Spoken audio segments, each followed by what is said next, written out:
May I come in, sir? Please. Good morning, sir. Good morning, sir. Morning. Good Please sit sir. down. Thank you, sir. So, Ankit, अभी आप कहाँ से आ रहे हैं? Sir मैं old Rajendra Nagar यहीं पे रह रहा हूँ। कब से दिल्ली में है? सर मैं 2014 से दिल्ली में हूँ। लेकिन आपका डिस्ट्रिक्ट जिंद है हरियाणा में। Yes sir. पॉपुलेशन क्या है? सर अराउंड 3 लाख है सर 2011 के सेंसस के को। अच्छा, लेकिन अभी कितना होगा? अभी सर कोई फैक्ट नहीं आया है, बट ग्रोथ रेट के अकॉर्डिंग जो चल रहा है तो उसके 4 लाख के राउंड है सर। भारत का पॉपुलेशन कितना है अभी? सर 140 करोड़ के आसपास है सर। 140 यस करोड़ है? यस। और दुनिया का? दुनिया का सर कुछ समय पहले 800 करोड़ से ऊपर पॉपुलेशन हुआ है सर। चाइना का पॉपुलेशन कितना है? सॉरी सर, आइडिया नहीं। चाइना का पॉपुलेशन बढ़ रहा है और नीचे जा रहा है? सर पिछले काफ़ी समय से इस बार पहली बार हुआ है कि चाइना का पॉपुलेशन नीचे गया है सर। आज का अखबारों में आप पढ़े होंगे, क्या क्या न्यूज़ आइटम से? आज के सर एक तो जोशीमठ के रिगार्डिंग जो सर इशू चला है सर, लैंड सबमर्जेंस के रिगार्डिंग सर। और दूसरा सर एनजेसी पे जो तल्खी चल रही है सर सरकार और न्यायपालिका के बीच में सर। और तीसरा सर अभी मैं स्पोर्ट्स का सेक्शन पढ़ के आया था सर, भारत और जो कल न्यूजीलैंड के बीच में मैच हुआ था उसके बारे में सर खबर आई हुई। और पाकिस्तान के बारे में कुछ था?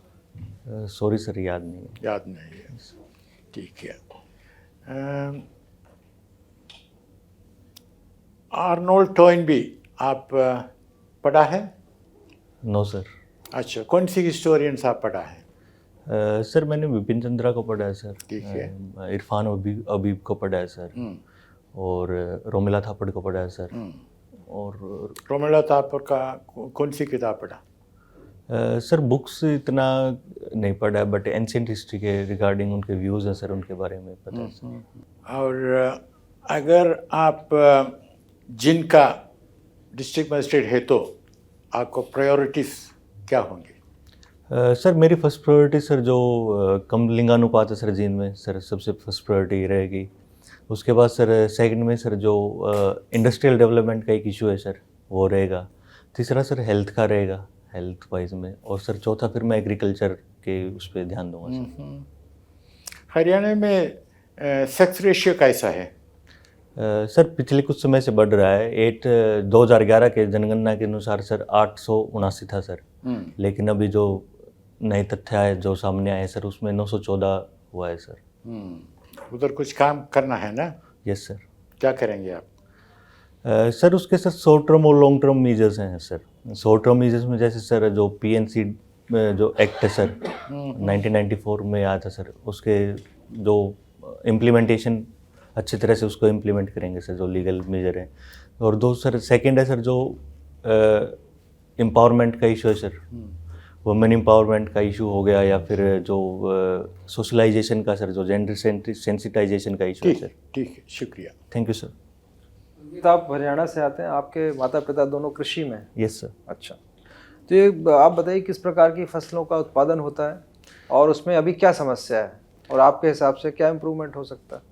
सर अभी हमारे क्षेत्र में सर 2 फसलों का उत्पादन होता है सर। खरीफ के क्षेत्र में सर हम राइस का उत्पादन करते हैं और रबी के क्षेत्र में सर अब हम गेहूँ का उत्पादन करते हैं। समस्या सर वाटर लॉगिंग और वाटर सैलिनिटी का एक इशू है सर। और जो वाटर लॉगिंग का सर। अच्छा, water logging. Yes sir. Okay. और सोइल सैलिनिटी का इशू ड्यू टू जो ग्राउंड वाटर लेवल है सर वो कुछ एक एरिया में ऊपर आया हुआ है। वाटर लॉगिंग से क्या फ़र्क पड़ता है?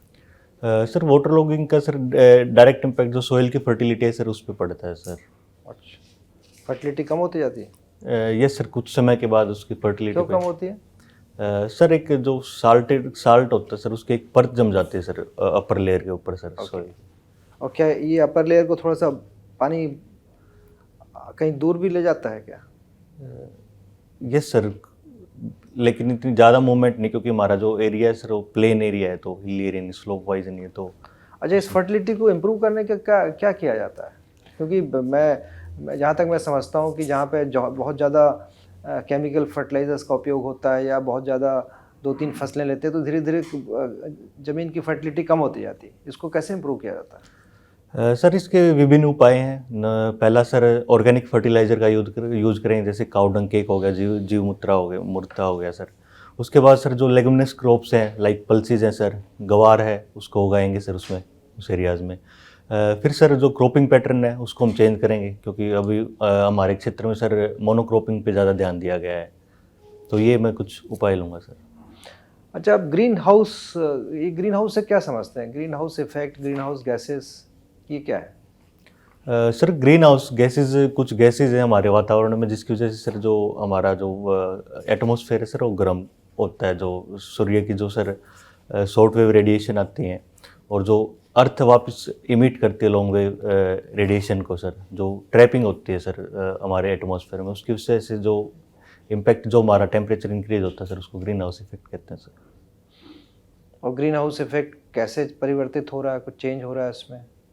सर सॉरी सर, मैं समझा नहीं क्या। Green house effect because of fossil fuel के जलने से क्या फ़र्क पड़ता है? सर इसके direct impact sir climate change के रूप में देख सकते हैं, या फिर ग्लोबल वार्मिंग के रूप में हम इसका डायरेक्ट इम्पैक्ट देख सकते हैं सर। उसकी वजह से जो हमारा जो एवरेज टेम्परेचर सर अर्थ का सर वो इंक्रीज होता है सर।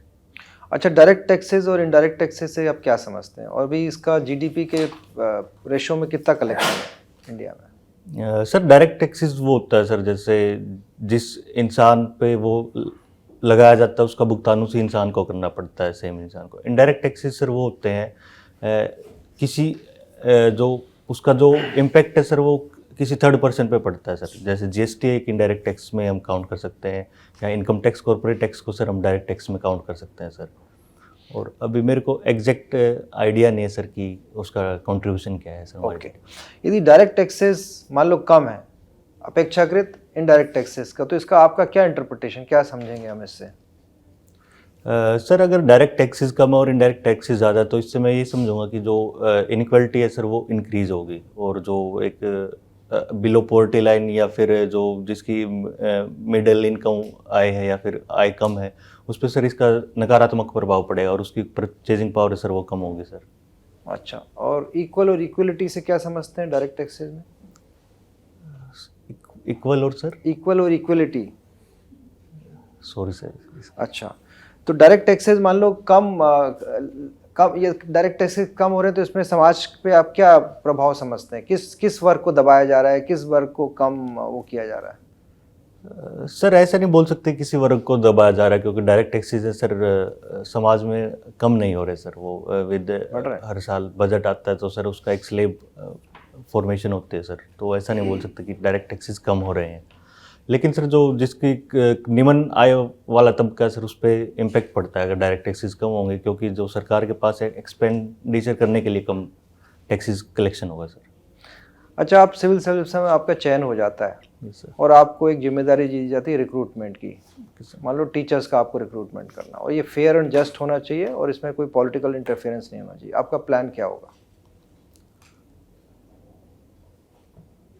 सर फेयर और जस्ट प्रोसीजर के लिए सर सबसे पहले मैं एक ओपन टेस्ट कंडक्ट करवाऊंगा सर, और ट्राई करूंगा कि कम से कम लीकेज हो उसके पेपर की, जो हम पिछले कुछ समय से देख रहे हैं sir. Open test in the sense कि एवरीबडी जो एक पात्रता रखेंगे sir, minimum qualification TGT PGT के प्रकार की, अगर वो जो लोग उस में पात्र होंगे सर, हम उनको सर एक टेस्ट में बैठाएंगे सर, और फिर उसका ट्राई करें करप्शन कम से कम हो, पेपर लीकेज है सर वो कम से कम हो, और पॉलिटिकल इंटरफेरेंस है सर वो कम से कम हो, और मैक्सिमम सर जो मेरिट बेस्ड सिलेक्शन पे मैं सर फोकस करूँगा सर। अच्छा, कितने CAPF हैं कंट्री में? CAPF, sorry sir, I am not aware about this actually. Central armed police forces, sir ये 5 है सर। 5 है कि 7 है? 5 कौन, आप नाम लीजिए sir. BSF border security forces, ITBP, SSB, CISF, CRPF। और आसाम राइफल क्या है? Sorry sir, I am. अच्छा, ओके, ठीक, थैंक यू सर। सर ने आपसे एग्रीकल्चर और डायरेक्ट टैक्सेस पे अलग अलग सवाल पूछे, मैं दोनों को कंबाइन कर देता हूँ। Okay sir. प्रपोजल ये आ रहा है कि किसानों पे डायरेक्ट टैक्स लगने चाहिए, इनकम टैक्स वगैरह। आपका इस बारे में क्या विचार है? सर मेरा इस बारे में विचार है कि किसानों पर टैक्स लगना चाहिए, लेकिन एक लिमिट हमें सेट करनी पड़ेगी उसके पहले सर। लिमिट तो सेट हर साल वित्त मंत्री करते हैं कि 2.5 लाख है इनकम टैक्स की, वही लिमिट रहेगी। सर उसके बावजूद सर हमें ये देखना पड़ेगा, जैसे पर अलग अलग एरिया में सर, जैसे राजस्थान में अगर ज़मीन ज़्यादा है तो अलग अलग एरिया में अलग अलग इनकम टैक्स होगा। इंडस्ट्री में ऐसा होता है क्या? नहीं सर। देखिए, जो आप कह रहे हैं ना डाइवर्सिटी की बात कर रहे हैं, वो इंडस्ट्री में भी होती है, तो वहाँ तो बराबर इनकम टैक्स लगता है सब पे। सर मेरा कहने का मतलब यहाँ पे ये है सर कि हमें एक मिनिमम लिमिट सेट करनी पड़ेगी। उस लिमिट के अगर कोई है क्रॉस तो मिनिमम लिमिट इनकम टैक्स की भैया 2.5 लाख रुपए सबके लिए है, मेरे लिए भी, आपके लिए भी। दोबारा क्यों करनी पड़ेगी? सर फिर मैं मानता हूँ अगर एक लिमिट सेट करके हम डायरेक्ट टैक्स लगा सकते हैं सर। लगाना चाहिए ना। Yes, क्यों लगाना चाहिए? किसान लोग अगेंस्ट हो जाएंगे आपके। नहीं सर, बट उसका एक नकारात्मक प्रभाव ये है कि सर उसमें जो टैक्स इवेजन हो रहा है, कैसे होता है वही बताइए। सर टैक्स इवेजन सर, जो उसको अगर किसी बिजनेस से कमाई प्रॉपर्टी या जो इनकम जनरेट होती है सर, उसको एग्रीकल्चर एग्रीकल्चर दिखा। बहुत अच्छा। ये बताइए, हरियाणा की सरकार ने कुछ टाइम पहले एक डिसीजन लिया था कि हरियाणा स्टेट में लोकल लोगों को एम्प्लॉयमेंट मिलना चाहिए, उसका रिजर्वेशन होना चाहिए हरियाणा में, प्राइवेट जॉब्स में भी। आज इसकी क्या स्टेटस है, इसका कहाँ है? ये कानून बन गया या नहीं बन गया? सर कानून बन गया, लेकिन सुप्रीम कोर्ट ने कोर्ट में पेंडिंग है। यस। तो अच्छा, कोर्ट से चलिए, जो भी डिसीजन होगा, आपका बस इस बारे में क्या विचार है? क्या ये सही कानून है या गलत है, क्यों? सर अगर हम शॉर्ट टर्म में देखें तो रीजनल एरिया को सर एम्प्लॉयमेंट देने के लिए देखिए, ठीक है। कानून तो कानून बनता है, शॉर्ट टर्म है या लॉन्ग टर्म ये नहीं पता होता। आप बताइए, कानून बनना चाहिए आज या नहीं? सर लॉन्ग टर्म में मेरे को नहीं लगता सर ये कानून गलत है, क्योंकि इससे sir son of soil theory और रीजनलिज्म। ठीक है, तो वो बात आपकी ठीक है, लेकिन अनएम्प्लॉयमेंट की लिस्ट में, इंडिया की स्टेट्स की लिस्ट में आज भी काफ़ी ऊपर हरियाणा का नंबर है। तो अनएम्प्लॉयमेंट के लिए फिर आप क्या करेंगे? ये तो आपने मना कर दिया। सर अनएम्प्लॉयमेंट के लिए सर जो एग्रीकल्चर के साथ जो अलाइड सेक्टर है सर, या फिर जो मैन्युफैक्चरिंग सेक्टर है सर, उन पे मैं सर ध्यान दूंगा। और जो सर्विस सेक्टर, जो IT हब है सर गुड़गांव है, तो वही तो नहीं मिल रही ना लोकल को जॉब, इसलिए तो ये लाया गया था कानून। वो मिल रही होती तो इसकी क्या जरूरत थी? क्योंकि बाहर वाले आ जाते हैं लेने गुड़गांव में जॉब।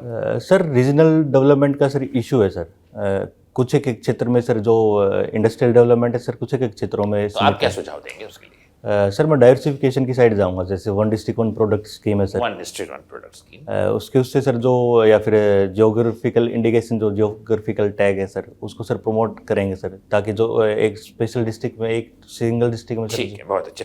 आप क्रिकेट खेलते हैं, क्रिकेट देखते हैं, यस। नो बॉल और डेड बॉल में क्या फ़र्क होता है? तीन एग्जाम्पल दीजिए दोनों के। सर नो बॉल, एक तो फ्रंट फुट, जब बॉलर सर फ्रंट फुट पे अगर वो मिस कर जाता है, एक लाइन से आगे निकल जाता है, लाइन से आगे निकल जाता है सर बॉल डालते टाइम सर, उसका जो पैर है सर आगे नहीं, मेरा कुछ और है।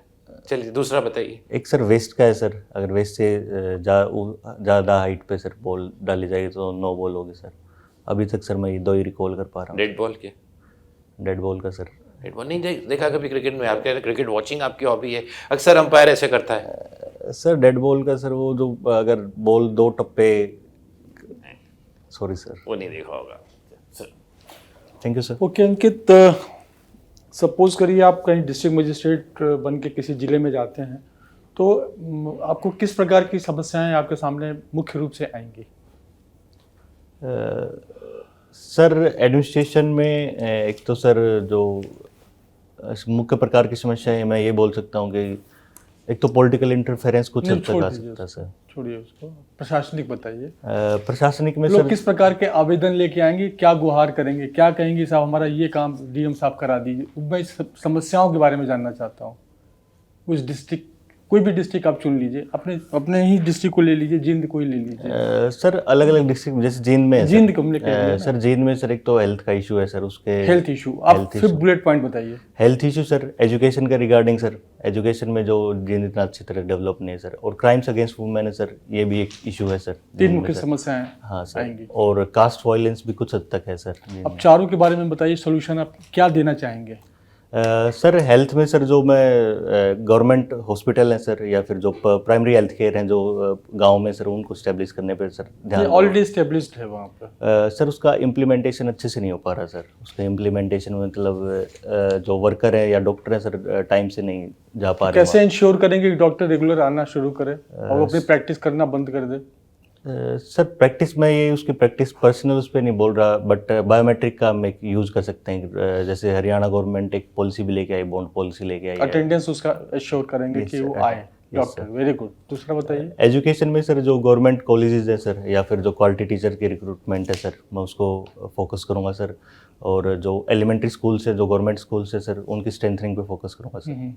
तीसरा सर जो क्राइम अगेंस्ट वुमेन है सर उनमें सर लीगल और जो सोशल फैक्टर सर उन दोनों पे ध्यान दूंगा सर। लीगल में सर जो डोमेस्टिक वायलेंस का एक्ट है सर या फिर डायोरी रिलेटेड जो भी इशू है सर उन पे ध्यान दिया जाएगा सर। और जो सोशल इशू है सर जो NGOs या फिर लोकल सोसाइटीज़ है सर उनकी हेल्प ली जाएगी और सोशल अवेयरनेस जनरेट किया जाएगा। अच्छा, अपने जिले के बारे में बताइए, जींद के बारे में थोड़ा। सर जींद एक हिस्टोरिकल सिटी है सर। इसका सर महाभारत और पुराणों में भी सर इसका व्याख्यान है सर। जींद का सर जो पांडु पिंडारा धाम है सर ऐसी मानता है कि पांडवों ने जब महाभारत का युद्ध हुआ था उसके बावजूद वहाँ पे आके रेस्ट किया था सर। उसके बाद सर जो जींद है सर राजा गजपत सिंह ने जींद को बसाया था सर। ये फिर पेप्सू का पार्ट बना सर। ये 1966 में सर ये पंजाब से अलग हुआ सर।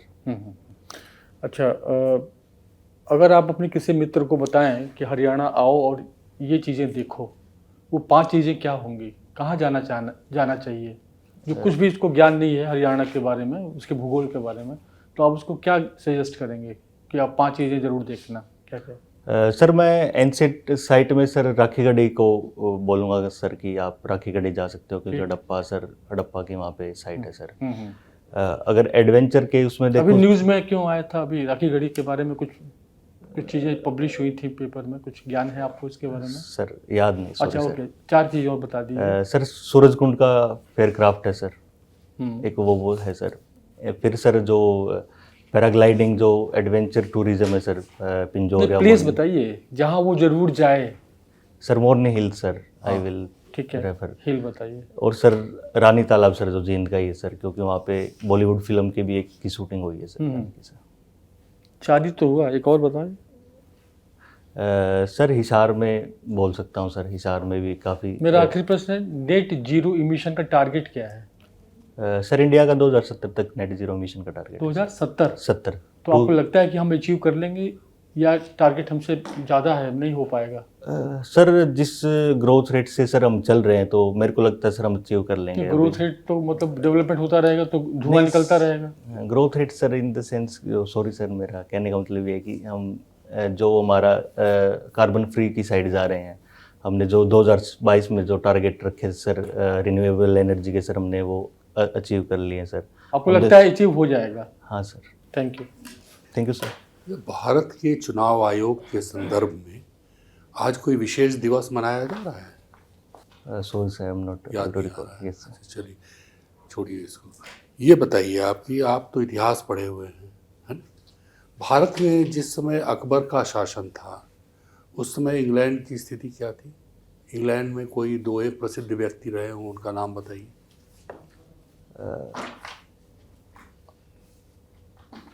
Sorry sir. चलिए उसको भी छोड़ देते हैं। अगर मान लीजिए आपको भारत का इतिहास लिखने को कहा जाए 1947 से 2000 तक, है ना, हर पहलू को देखिएगा, सांस्कृतिक, साहित्यिक, इकोनॉमिक, सब कुछ। तो ऐसी कौन सी 5 घटनाएं हैं जिनको कि आप विशेष रूप से एकदम प्रायोरिटी के बेसिस पर उल्लेख करना चाहेंगे? प्रायोरिटी के हिसाब से बताइए, पहला कौन, दूसरा कौन, तीसरा कौन? सर 1962 का सर जो इंडिया चाइना वॉर है सर उस पर। अच्छा। उसके बाद सर जो 1975 में जो सर इमरजेंसी, अच्छा, ठीक है। 1989 में जो सर वोटर की एज है सर वो कम की थी सर वो। 93 में जो सर PRIs को कॉन्स्टिट्यूशनल दर्जा मिला था सर वो। अच्छा। और 99 में सर जो हमने जो न्यूक्लियर एक्सपेरिमेंट किया था सर वो। आप संविधान को लागू किया गया या सिक्किम को अपने अंदर लेकर के हमने एक राज्य बनाया, ये दो महत्वपूर्ण घटनाएं क्यों नहीं हैं आपकी नज़र में? आपने 5 मुझे गिनाया, ठीक है, मान लेते हैं, ये 2 घटनाएं महत्वपूर्ण क्यों नहीं है? सर ऐसा कोई इसका कोई मेरे पास कोई रीज़न नहीं है सर कि 1962 को क्यों चुना, उसका ऐतिहासिक रूप से क्या उल्लेख क्यों करेंगे हम? सबसे आपने इम्पोर्टेंट माना 62 की लड़ाई को। सर उसका इसलिए उल्लेख करूंगा सर कि जो 1962 में सर जो इंडिया की कुछ अलग पॉलिसी थी, बट जो चाइना ने सर जो डोमिनेंट क्रिएट करने के लिए अपना उसका नेगेटिव, इंडिया को एक नेगेटिव लाइट में शो करना तो भारत के इतिहास में उसका क्या महत्व होगा, ये बताएं मुझे। सर आपने जब चुना उसको तो किसी विशेष कारण से चुना होगा, सर क्या उसका असर पड़ा भारत के इतिहास में? सर भारत के इतिहास में सर उसका ये विशेष फर्क पड़ा कि जो सर आज तक भी जो उसका इशू चल रहा है, जो अनरिजॉल्व इशू है सर, हाँ, वो तो अनरिजॉल्व रहा, तो इम्पोर्टेंट क्या हुआ? कुछ ऐसा लगता कि भारत बहुत नीचे चला गया या बहुत ऊपर चला गया? आज अकबर को आप क्यों याद करते हैं? उसने कुछ एक चीज़ें गेन की थी, अच्छा किया था, तो 1962 के युद्ध में ऐसा क्या हुआ कि हम याद रखें उसको? उसके बाद सर जो हमने जो हमारी जो आर्मी है सर, हाँ। उसका रिस्ट्रक्चर किया था, रिस्ट्रक्चर किया है। क्या रिस्ट्रक्चर हुआ आर्मी का? सर उसका जो हमारी जो फोर्स है सर, हमने उसको बढ़ाया सर, जो मॉडर्न जो उस टाइम की जो state of art technology sir, हमने उसको आर्मी में इंडक्ट किया सर, जिसका हमें रिजल्ट सर 1965 के वॉर में देखने को मिला, जो इंडिया को जीत हासिल हुई। अच्छा चलिए, तो मतलब वो 3 साल में ही हमने सब कुछ बदल दिया या नेतृत्व क्षमता में कोई कमी रही थी? नहीं सर, मैं ये नहीं बोल सकता कि नेतृत्व की क्षमता में कमी रही थी। हमारा जो उस समय का जो नेतृत्व था सर, आदर्शवादी था सर, जो आइडियलिस्टिक था, जो प्रिंसिपल बेस्ड था, पंचशील वगैरह मान रहे थे। पंचशील था सर। उसका कोई आजकल रेलेवेंस नहीं है, उसका महत्व नहीं है। नहीं सर, महत्व है। हम जो हमारे पड़ोसी देश है सर, हम उसी की नीति पे चलते, चाहे हम श्रीलंका हो सर, भूटान हो। चलिए ठीक है, बाद में अब समय का अभाव है, नहीं तो और पूछते आपसे sir. Thank you sir. Ankit formal part कर चुका है, हम आपके अभी बुलाएंगे फीडबैक के लिए। Okay sir, thank you sir.